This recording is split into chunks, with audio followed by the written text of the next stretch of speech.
Hey, hello, hello. Good morning. It's early morning, and I'm in my camper, which is parked at a Home Two Suites in Buckeye, Arizona.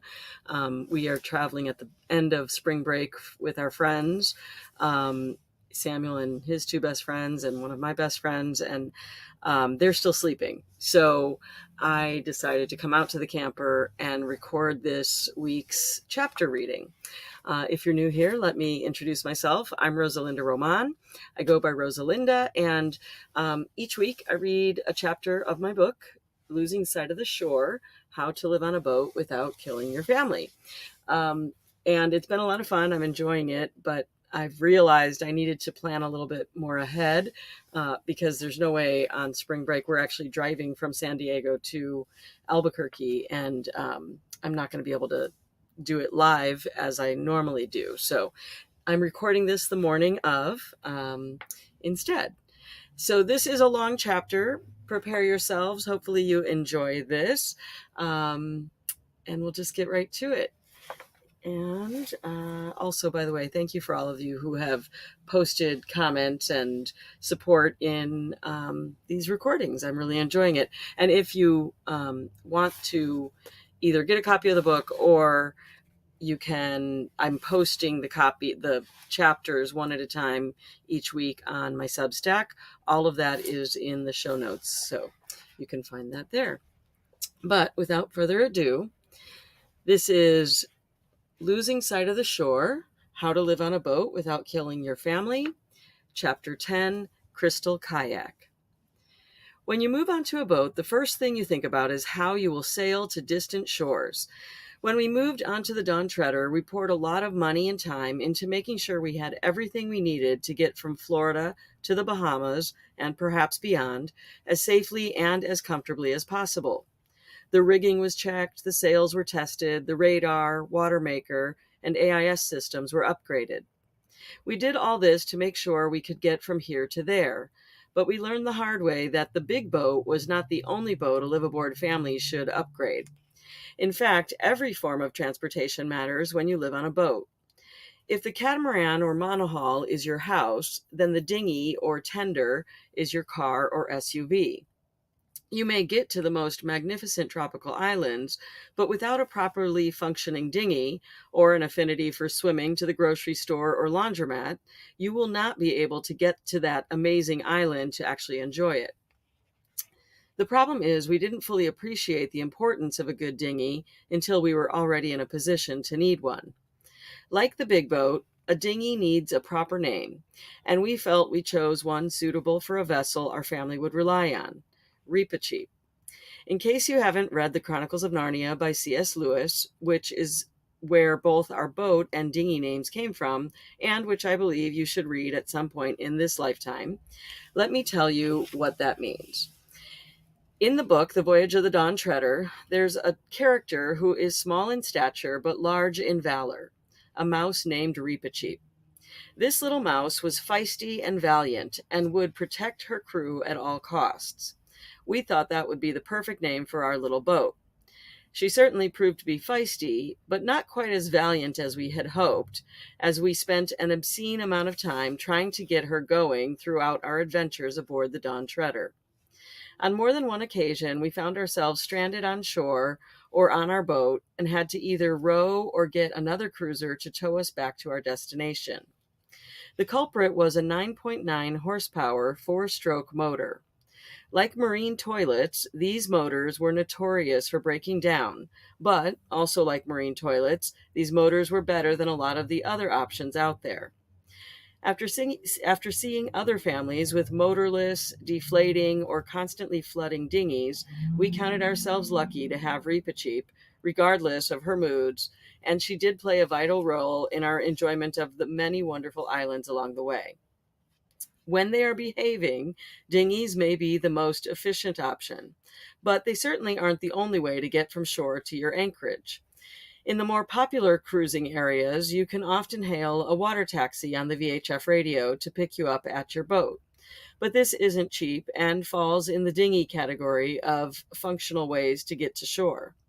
In the fun transportation category, there are kayaks and paddleboards, which are slower, use muscle power to get there, and can be challenging or even dangerous in the wrong conditions.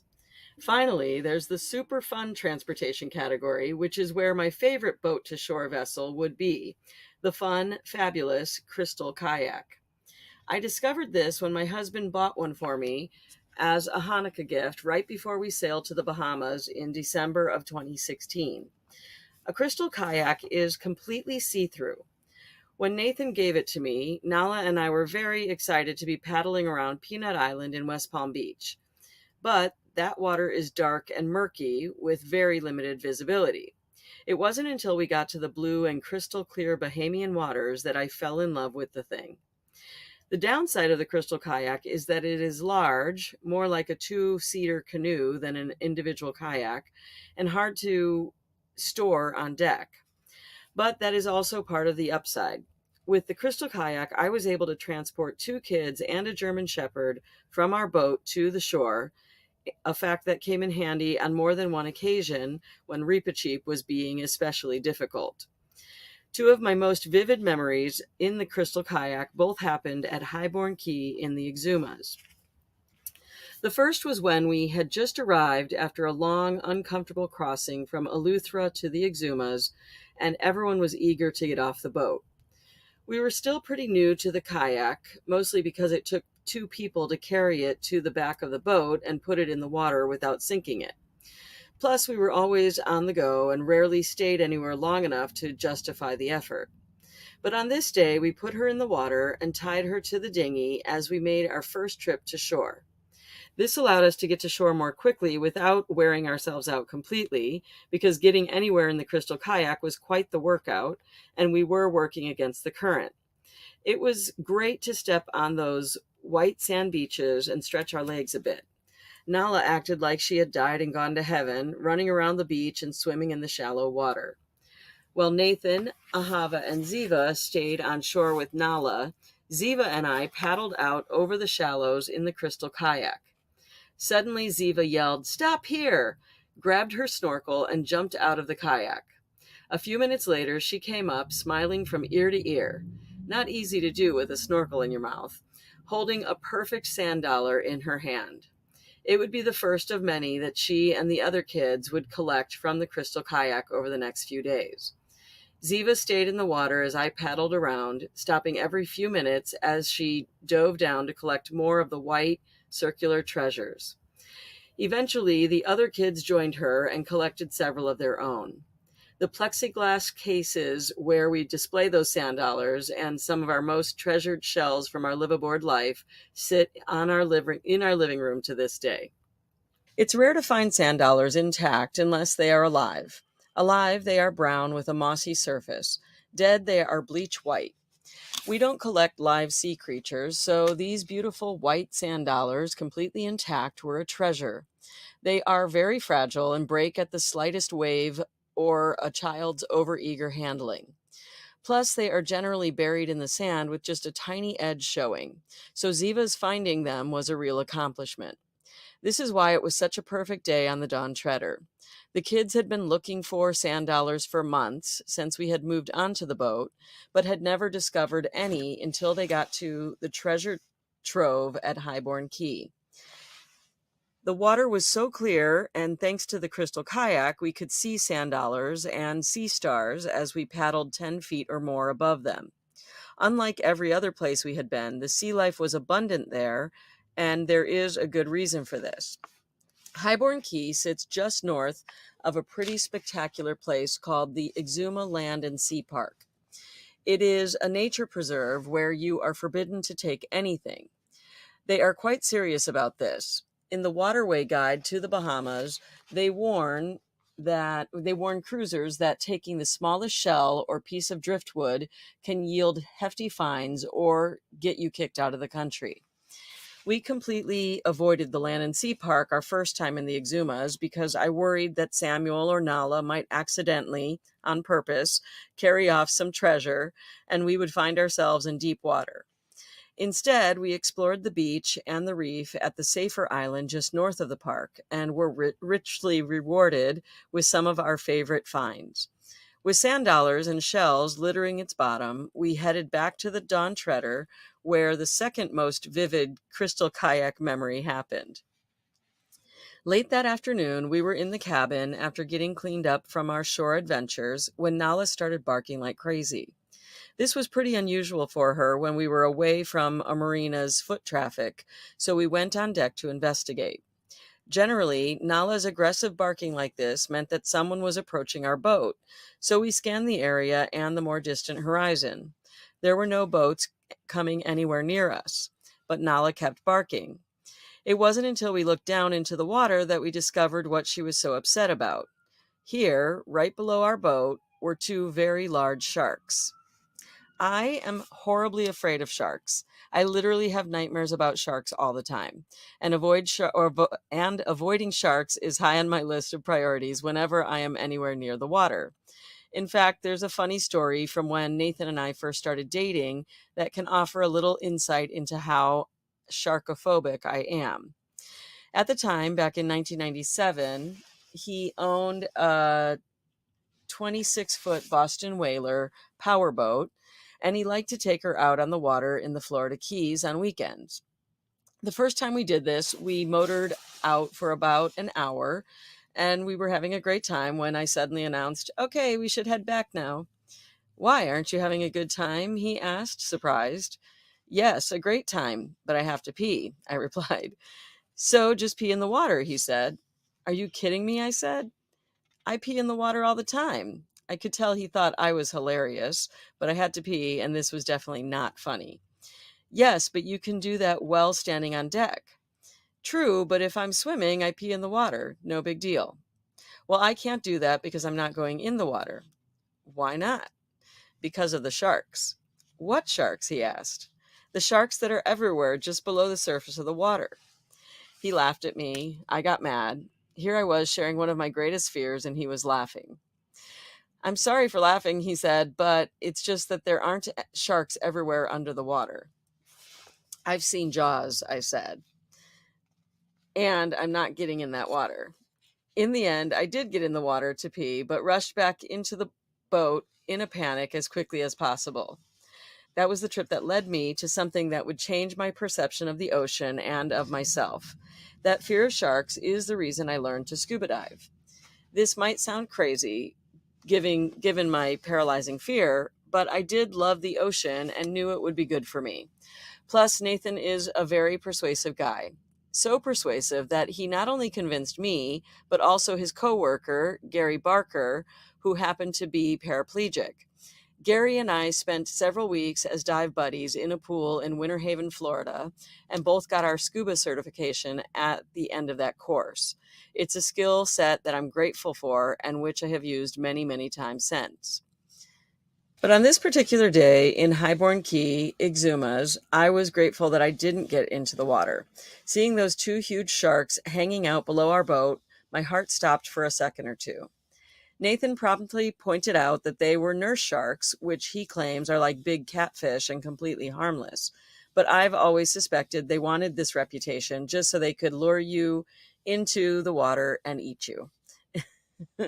Normally, when you have a large predator within 10 feet of your family, you have this amazing natural tendency to want to get as far away from them as possible. I learned this a few years earlier when we were living in our mountain home in New Mexico. The home sits on 75 acres in the forested mountains outside of Albuquerque, and there are lots of critters there. On this particular day, I was home alone with the kids when our then German Shepherd Tova started barking like crazy. There, not 10 feet from the sliding glass doors, was a massive brown bear playing in the man-made waterfalls pond in our backyard. In hindsight, I realize I probably didn't handle it in the best way for our kids' development, but I panicked and screamed and corralled everyone upstairs. This terrified the kids probably more than the sight of the bear. Later, Nathan lovingly pointed out that I should have stayed calm for the sake of the kids, and logically, I know this is true. Eventually, the bear got annoyed with all the noise from the dog and the mama and sauntered away. I think she may have flipped me the bird on the way back up the hill. So, on that shark day at Highborn Key, I knew I needed to stay calm. But there was my worst fear right in the water below our boat. I felt safe up there on deck, knowing those sea creatures couldn't get us as long as we stayed on the boat. But suddenly, Ziva destroyed my feelings of security by coming out with her bathing suit on. "What are you doing?" I cried. "Going to swim with the sharks," she replied. "I know you are not supposed to curse in front of children, but there may have been an expletive or two that slipped from my horrified mouth at that point. Are you insane? Why would you think it would be okay to jump in with two sharks below our boat? Daddy always says nurse sharks are harmless." Oi. All of this happened in the blink of an eye. With some backing by Nathan, I managed to convince Ziva that this was not a good time for a swim. But she really wanted to see them better, and so I did something that I never in a million years thought I would do when seeing two sharks below my boat. I hopped in the crystal kayak to get a better look. Now, those of you on land, especially those who happen to be the more sensible anti-shark types, will be shaking your heads right about now, wondering why I would have done such a thing. And to be honest, as I write this from the comfort of a shark-free room on land, I see that it does sound pretty stupid. But at the time, it seemed like a good idea. As I jumped in the crystal kayak, Ahava jumped in too. We paddled directly over the sharks and got a view of them that was better than any aquarium I've ever seen. Watching the video I recorded that day is pretty funny because I was shocked at myself and still quite scared. It was an experience I will not soon forget. They were completely disinterested in us and eventually swam away. Once again, the crystal kayak was the perfect way to connect with the wild, wonderful world we were living in. Over the year or so we sailed with the crystal kayak on board, it was a catalyst for many magnificent stories. Among my favorite were the daily paddles to Peanut Island with Nala, and the time we paddled beside a dolphin mama and her baby in the Bahamas. I could go on and on about the good moments with that wonderful kayak. But I should also say that there were some moments when the crystal kayak caused some real challenges by having her on board. As I mentioned, she was much larger than a normal kayak, more like a canoe at 11 feet long, and weighed 48 pounds, not 400.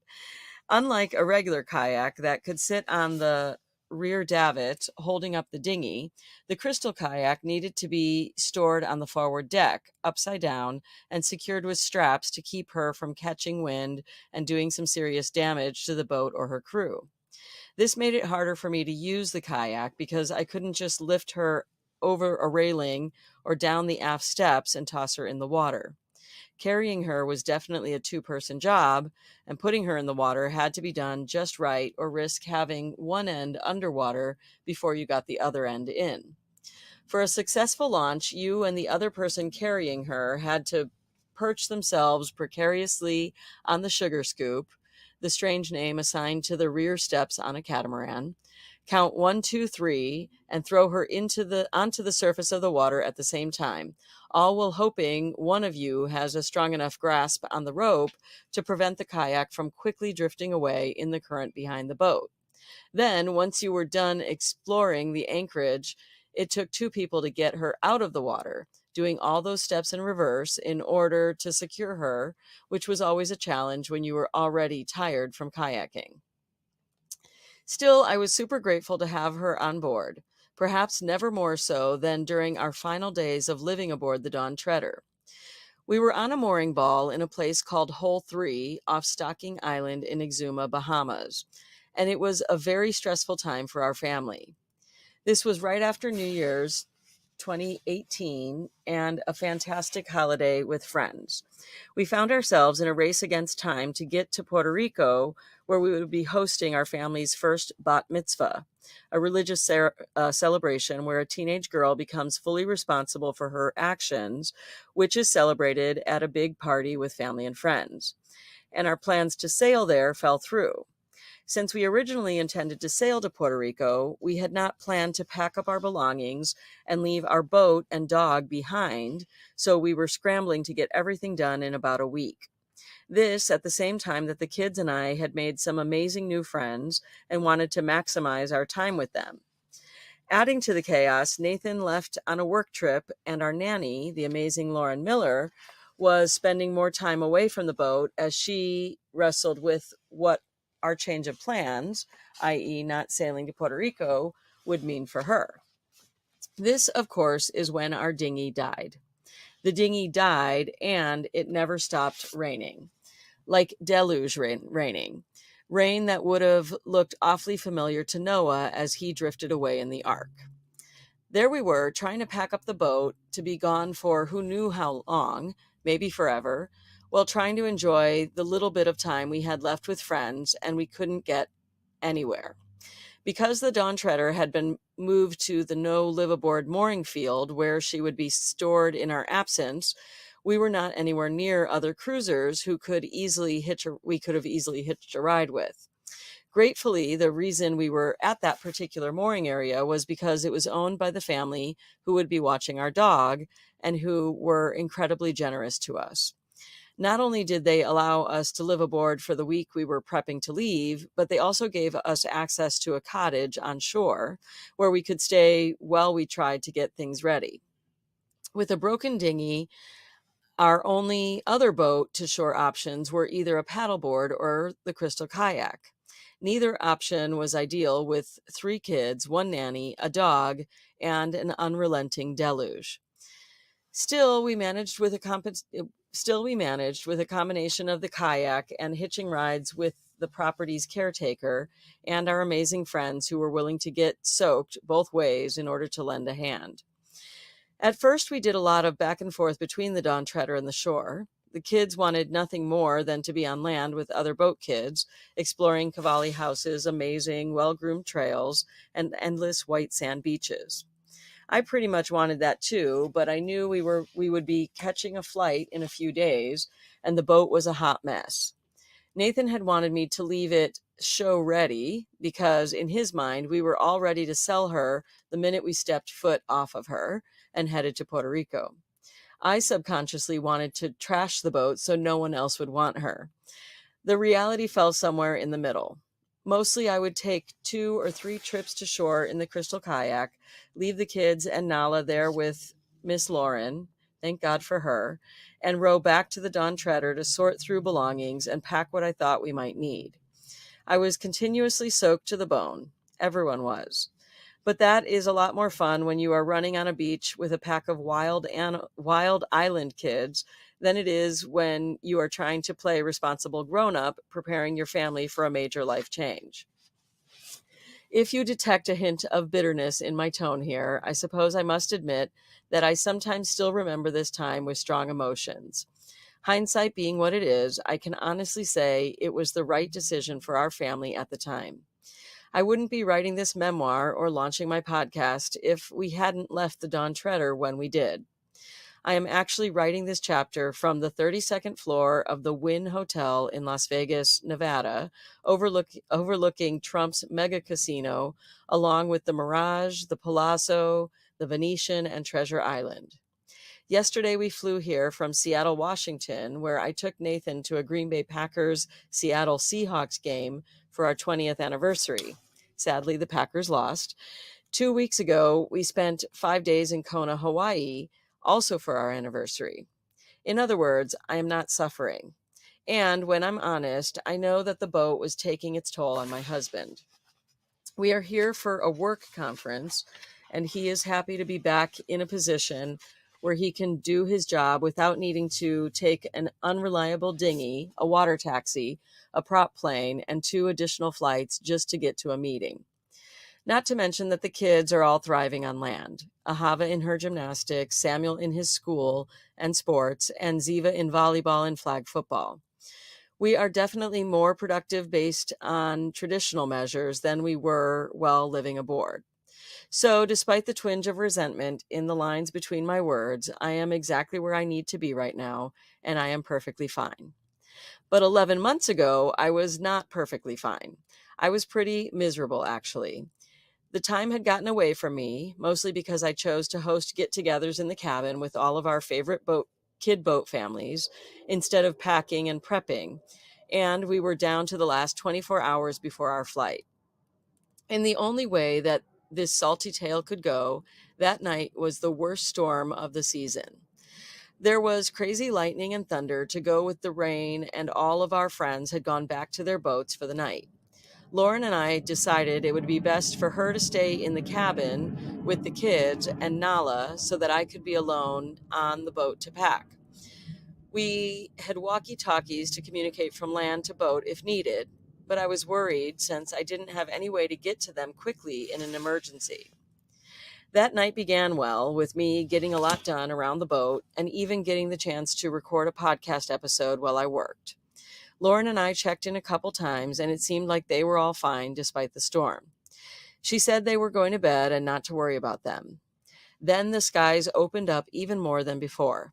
One massive lightning strike, quite close, knocked out all the power on shore, making the already black night dark as pitch. I confirmed that they were okay just before I heard a wrenching sound coming from the back of the Dawn Treader. I threw on my foul weather gear, a fancy rain jacket and overalls, and ran outside to investigate. There, hanging by a rope tied to the cleat on the stern of the boat, was a completely submerged crystal kayak. Barely floating beside it was the dinghy, full to the top with water, with the gas tank floating freely on the surface. The only reason it hadn't also sunk is that it was still attached to the davits, which were begrudgingly holding it just above the water level. I knew I was in big trouble with no one nearby to help. My first thought was to call Lauren and ask her to take one of the cabin's kayaks and come over to help me try to lift the crystal kayak out of the water.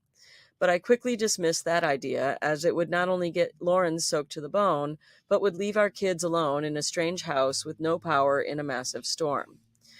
But what else could I do? Before this, I had never even been able to lift the dry crystal kayak by myself, despite having tried to do so on many occasions. Whenever I used the kayak before this, I would ask Lauren or the two girls or anyone in earshot to help me. Now here it was, completely underwater except for a tiny tip peeking out. I would need superhuman strength to lift it by myself. It's amazing what superpowers you find inside yourself when you are left with no other choice. The wind and the waves and the rain were all working against me, and I knew if I didn't act right then that the tiny little rope holding her to the Dawn Treader would surely snap and I might lose her forever. If she didn't wash out to sea, she would surely end up shattered on the rocks on shore. I just had to lift her out of the water right then, all by myself. To my utter amazement, I did it. I reached down and pulled on the bow of the kayak while standing on the bottom step. I did my best to squat down and use the power in my quads to take the brunt of the weight as I slowly inched it higher and higher out of the water. All the while, the Dawn Treader was swinging in wide half circles through strong currents, making the job even harder. But inch by inch, I did it. As I slowly pulled that kayak out of the water, I heard the voice of my daughter, Ahava, from 10 years earlier, when I was trying to push a 100-pound jogging stroller with two toddlers up a very steep hill. "You can do it, Mommy, little by little and bit by bit." Back then, her adorable, squeaky voice gave me the extra push I needed, and the memory of it did that for me again. I seriously can't remember a time in my life that I ever felt so strong and powerful as I did the moment I walked up the steps carrying that crystal kayak to the forward deck all by myself. Moments like these are really all that matters to me about the boat and our liveaboard life. Come to think of it, that is true of stories like these throughout my life. I am talking about the moments, however they come, when you find yourself unexpectedly doing something or learning something or pushing through something that formerly seemed impossible and resided completely outside your comfort zone. The moments that test you in ways you didn't expect. And if you are lucky enough to experience that growth and learning beside the most beloved members of your personal tribe, then you are blessed beyond measure. We did that on Hakuna Matata and the Dawn Treader, and I am forever grateful. That said, I will admit that that night, alone on that boat, I wasn't feeling all that grateful or blessed. Again, I may have let a few expletives slip as I grabbed one of the kids' pool noodle squirt guns and used it to start slowly bailing out the dinghy. At least this time around, the kids were not close enough to hear me. And that is chapter 9, Crystal Kayaks, Losing Sight of the Shore, How to Live on a Boat Without Killing Your Family. I apologize for the internet mess. Hopefully that was enough to continue and record. Hopefully it recorded. And if you are interested, I should be back live next Tuesday in a more stable environment to read the next chapter of Losing Sight of the Shore, How to Live on a Boat Without Killing Your Family. Thanks for watching. I really appreciate you. Bye.